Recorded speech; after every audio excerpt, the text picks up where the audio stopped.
검찰에 맞서 가장 앞서서 싸우고 계신데요. 두렵진 않으신가요? 검찰의 수사 대상이 된다는 것은 사실 두려운 일입니다. 누구라도 저같이 이제 정치를 오래 한 사람 입장에서도 그런데 일반 시민의 입장에서는 정말 그렇죠. 보통 검찰 수사를 받다가 자살을 하는 사건이 자주 보도가 됩니다. 그럴 때마다 이런 얘기를 하죠, 사람들이. 아니 왜 자살할 정도 뭘 잘못했길래 자살했을까? 라고 일단 그 자살자한테 책임을 돌리는 경향이 많습니다. 그러나 여러분 누구라도 이게 당해보면 야 그것이 아니구나 이걸 알게 됩니다. 왜냐하면 그 무슨 고문을 하고 그런 건 아니지만 그 심적 압박이라는 게 대단하거든요.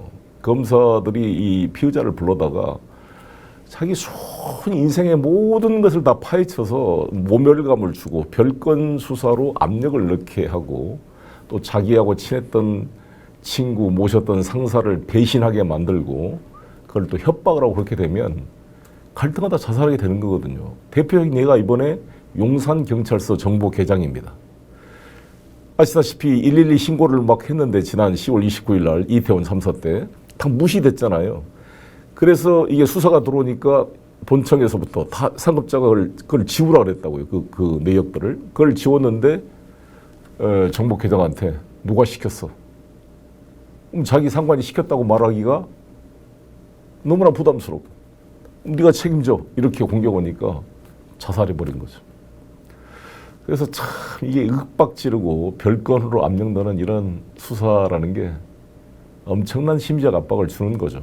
저도 이제 제가 힘들었던 게 저 개인이 개인도 힘들었지만 제 주변에 저와 일을 같이 했던 30대 젊은 직원들 이런 사람들을 불러다가 너 송영길이 잘못한 거 다 이렇게 진술해주면 너는 아무 없이 봐주겠다.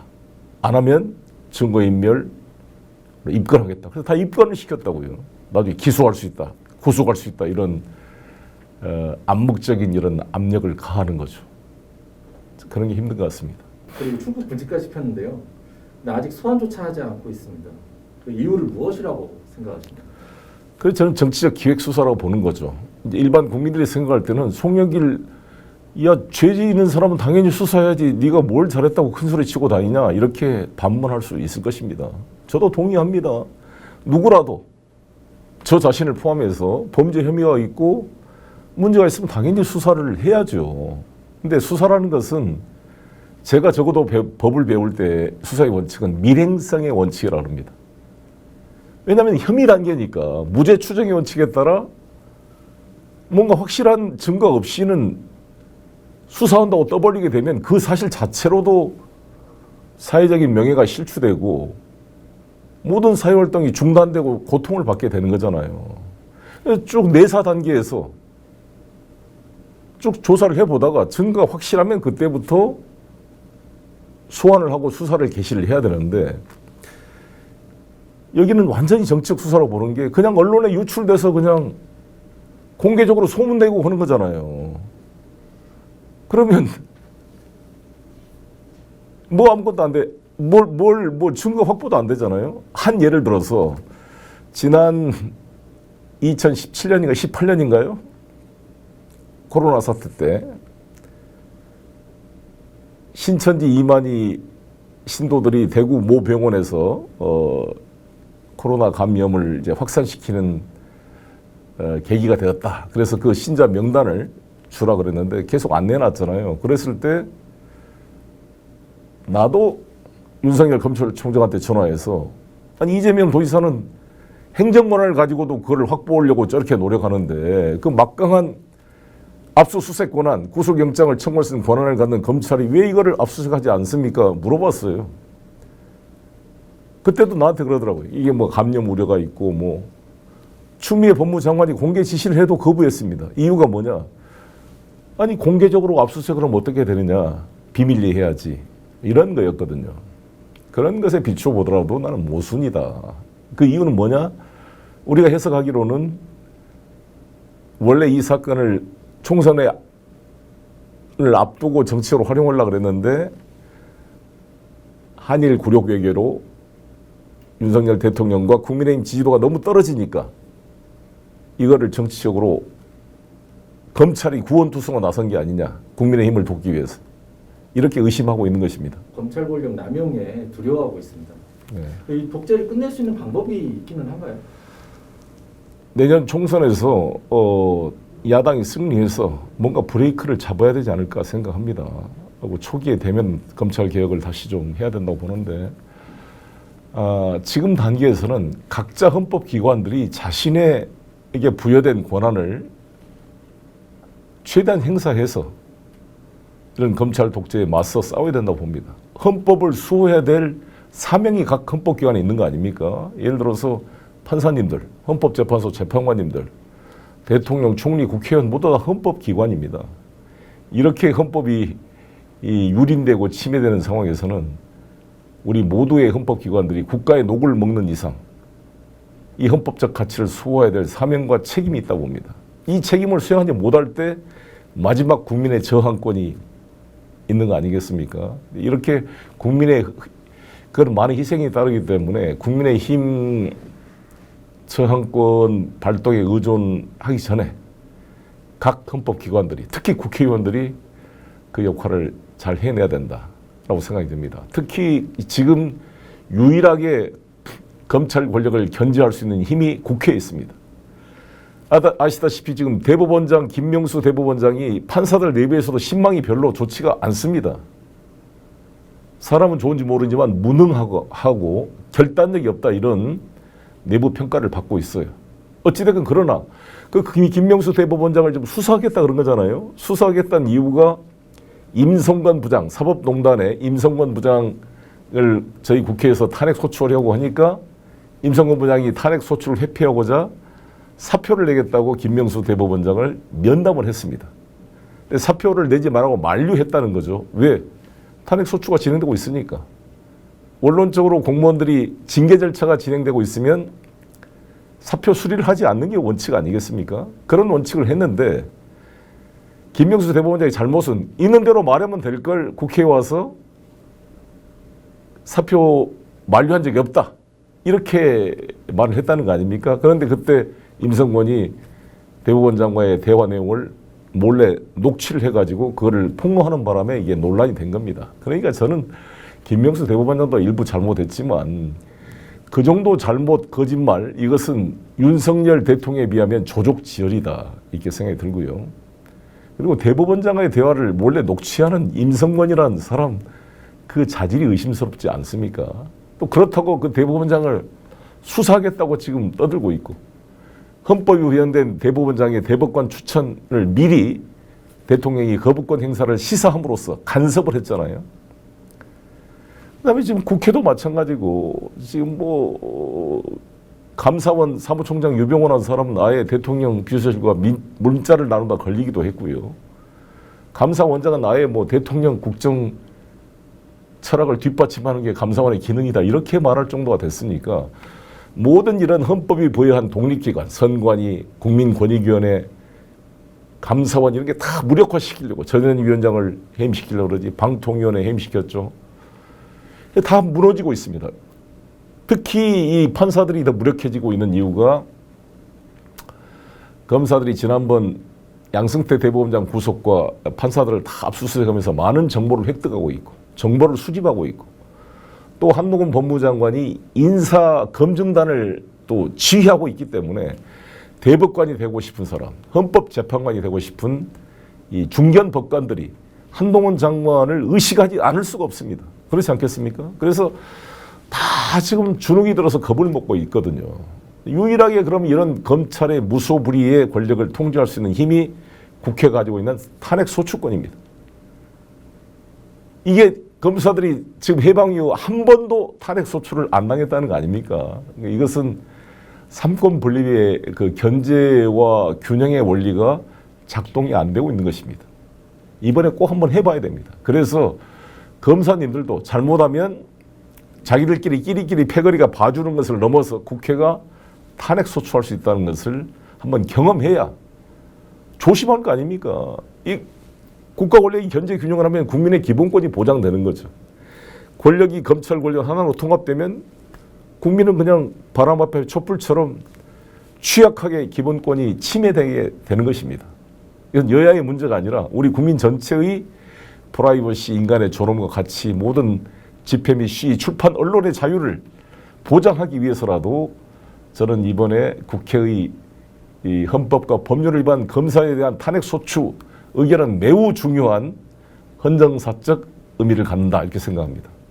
그 탄핵 소추 관련해서 네. 그 보수 언론에서는 후폭풍이 있을 거다 네. 뭐 이런 이야기를 하는데요. 그렇게 네. 보시는지. 자기들이 후폭풍을 만들겠다는 의사표시죠. 보수 언론이 후폭풍이 있을 거다, 이것은 국민이 있을 거다가 아니라 자기들이 여론을 조작해서 후폭풍을 만들겠다는 경고의 표시. 검찰에 잘 보이고 한동훈에게 이쁨 받고자 하는, 미리 알아서 이렇게 하는 헐리우드 액션이다 이렇게 생각합니다. 여기에 절대 흔들려서는 안 된다고 저는 생각합니다. 너무나 당연한 거잖아요. 검찰이 수사해서 기소하는 것은 아무런 문제가 없고 헌법에 부여된 탄핵 소추권을 행사하지 않은 것은 오히려 직무유기라고 지적을 하는 언론이 정론이다. 저는 이렇게 생각합니다. 그 나를 구속하라고 외치셨는데요, 항상. 네. 그 가족분들의 반응은 어떠셨는지. 뭐 제 아내가 훌륭한 분입니다. 내가 아주 사랑하고 존경하는 제 아내가 하는 이야기가, 이 문제가 터졌을 때 일제시대에 감옥에 가지 않고 싸우지 않는 사람이 해방 이후에 무슨 할 말이 있겠는가. 윤석열 이 검찰 독재 하에서 탄압받지 않는 사람이 무슨 할 말이 있겠느냐. 오히려 이걸 고맙게 생각해라. 뭐 이런 표현을 줘서 제가 큰 힘이 났습니다. 지난 언론 인터뷰에서 검찰과 싸우는 것이 민주당의 혁신이라고 말씀하셨는데요. 그 말씀의 의미는 어떤 거? 물론 내부적으로 여러 가지 변화도 필요하겠죠. 그러나 일단은 지금 검찰 독재 하에서는 작은 차이, 계파 간의 차이를 넘어서 하나로 단합해서 이 무도한 검찰 권력과 싸워달라는 거 아닙니까? 지금 이재명 대표가 검찰로부터 330회가 넘는 압수수색을 받고 저렇게 대장동 건, 그다 백현동에다가 뭐 성남 FC 건으로 지금 기소가 되어 있는데 그걸 정당하다고 생각하시는가요? 우리 민주당 일부 의원님들? 저는 절대 그렇게 생각하지 않습니다. 이 대장동 사건은 이제 재판을 받아봐야 되지 않겠지만 너무나 무리한 수사이다. 대장동 사건이 발생한 시기가 성남시장 때 아닙니까? 그때는 아시다시피 박근혜 정권의 우병우 수석이 있었을 때 아닙니까? 항상 탄압받던 시기에 야당 기초자치단체장이 어떻게 부정행위를 할 수가 있겠습니까? 그랬으면 그때 이미 문제가 됐었죠. 그리고 문재인 정부에서도 내가 이재명 후보 탄압받았다 그래서 일부 우리 당원들이 저를 공격하기도 했지만 문재인 대통령이 탄압했다는 것이 아니라 그때도 검찰총장이 중앙지검장이 윤석열이었지 않습니까? 이재명뿐만 아니라 문재인 대통령이 임명한 조국 장관, 환경부 장관, 산자부 장관도 수사돼서 기소가 되지 않았습니까? 따라서 우리는 야당일 때도 탄압받았고 여당일 때도 탄압받았어요. 특히 이재명 후보는. 그렇기 때문에 이재명 후보가 직접 돈을 받았던 증거가 하나도 안 나온 거 아닙니까? 정책적 판단이라고요.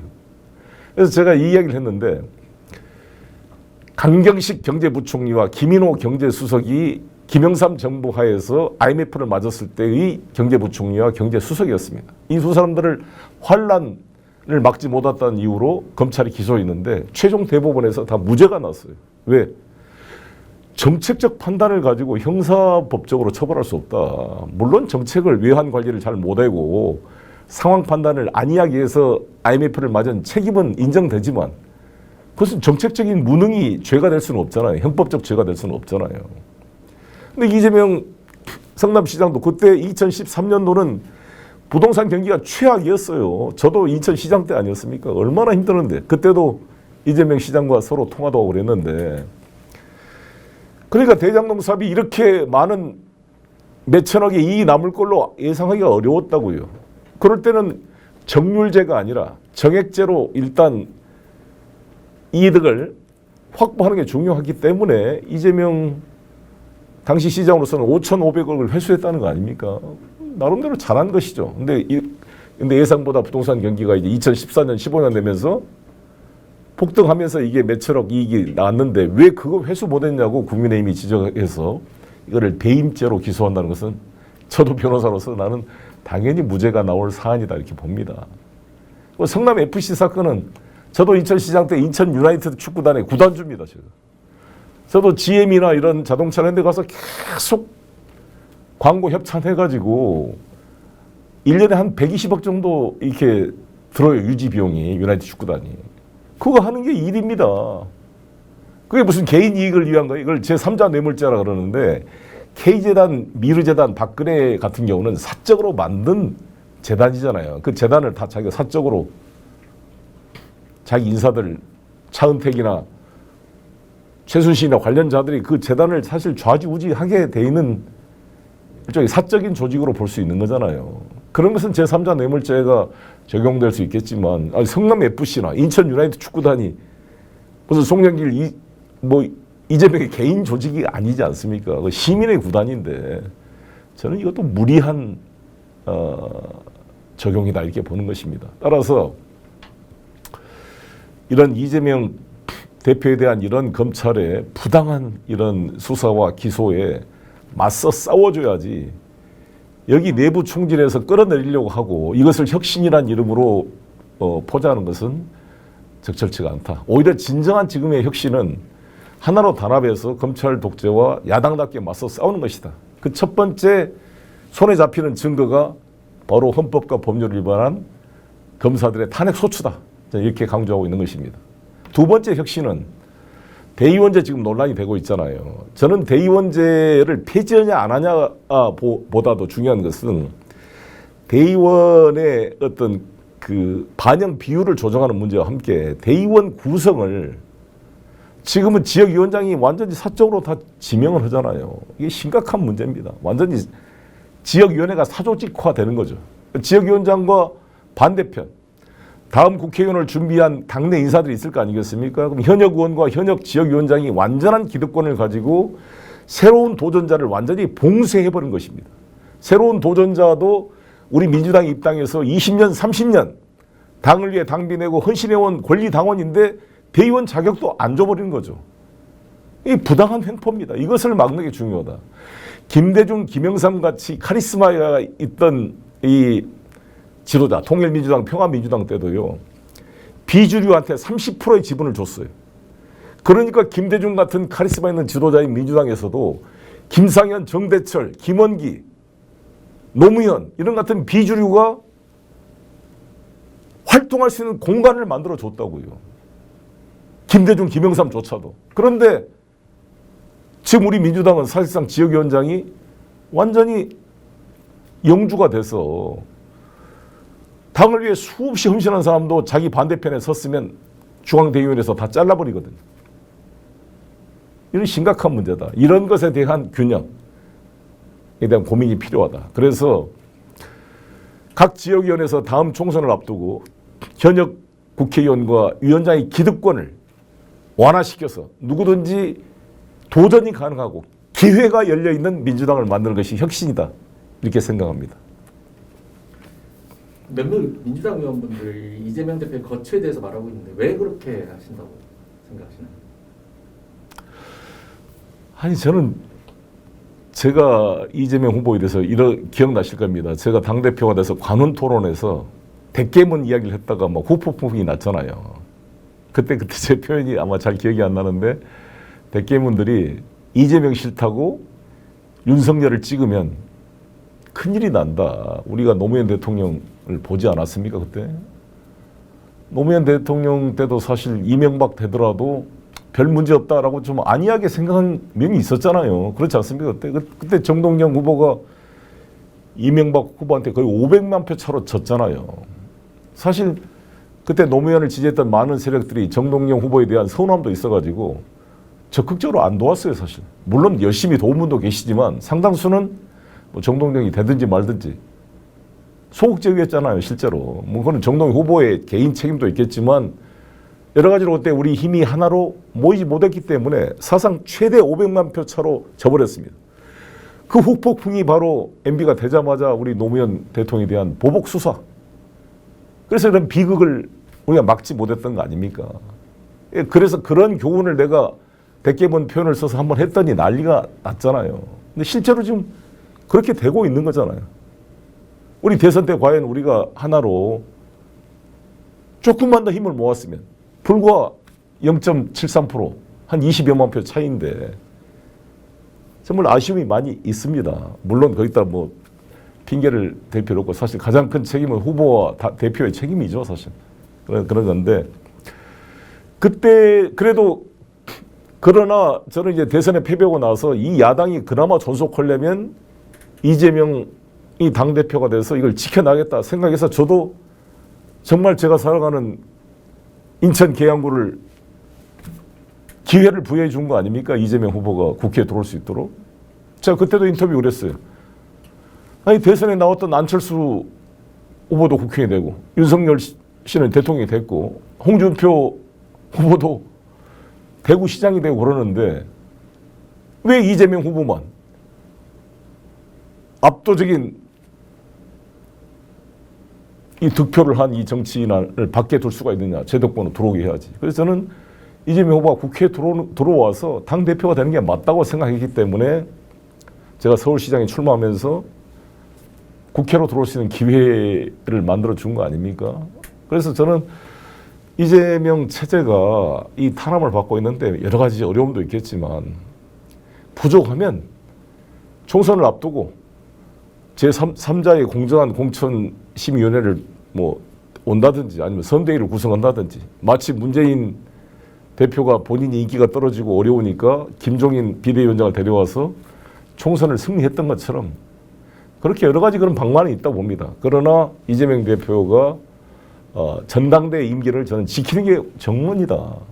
그리고 어찌됐건 법적이고 우리 당원들의 압도적 지지로 당선된 이재명 대표의 임기를 지키고 대표를 중심으로 단결하는 것이 저는 당원으로서의 자세다 이렇게 생각합니다. 전 대표님으로서 민주당 당원분들하고 의원분들에게 마지막으로 한 말씀 해주십니다. 저는 이제 이런 표현을 썼는데요. 무슨 일이 터지면 우리가 조중동 신문을 보고 우리 동료원을 공격하잖아요. 김남국 사건도 마찬가지고 이재명, 뭐 저도 마찬가지고.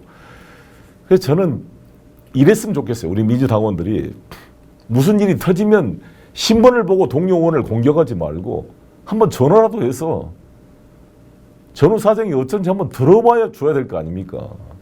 제가 법을 배울 때 청문 없이 비난 없다 이런 말이 있었어요. 저의 예를 하나 들겠습니다. 제가 초선 의원이 37살 때 국회에 됐는데 김대중 정부 때였습니다. 그때 이용호 게이트가 발생을 했어요. 그때 박지원 청와대 비서실장이 관련됐다. 그래가지고 국정조사가 열리게 됐습니다. 그래서 국정조사 때 제가 그 위원으로 참여를 했거든요. 그래서 내일 박지원 증인이 출석하게 돼 있었어요. 근데 박지원 실장한테 한번 전화해서 물어봤어요. 어떤 것이냐. 한번 쭉 설명을 들어봐야 될 거 아니에요. 같은 정부 여당끼리. 청문 없이 비난 없다 이런 말이 있습니다. Hearsay is no evidence란 말이 있어요. 남한테 들은 이야기는 증거 능력이 없다. 그러면 김남국이 만약에 코인 문제가 됐다 그러면 김남국 한번 같이 불러서 우리 동료 청년 의원들한테 막 김남국 공격하는 성명서를 일부 청년들이 쓰고 그랬잖아요. 한번 불러서 물어봐야 될 거 아니에요. 왜 언론에 이렇게 나온대요. 이 돈이 당신 돈인지. 이게 한번 그런 게 없이 무조건 같이 보수 언론이 만드는 공격에 같이 가세하는 것은 좀 신중할 필요가 있겠다. 그래서 당장 보십시오. 지금 김기현 아들 코인 문제 제대로 파헤쳐 공격하는 의원들이 잘 안 보이잖아요. 이재명 대표가 한마디 한 이후로. 그러니까 이런 것들을 같이 적극적인 좀 투쟁적 자세가 필요하다. 뭔 일이 생기면 내부에 총질하기 이전에 이게 무슨 문제가 있고 무슨 억울한 점이 없는지 살펴보는 자세가 필요하지 않을까 이렇게 생각합니다. 코리아 퍼스트. 우리는 대한민국 편에 서야죠. 반도는 항상 해양과 대륙 서쪽에 어느 한쪽에 서야 산다고 생각하는가. 반도도 세력이 될 수 있다. 왜 해양과 대륙만 세력이 되고 반도는 어느 쪽에 붙어야 산다고 생각하는 반도 세력론을 한번 만들어 보자.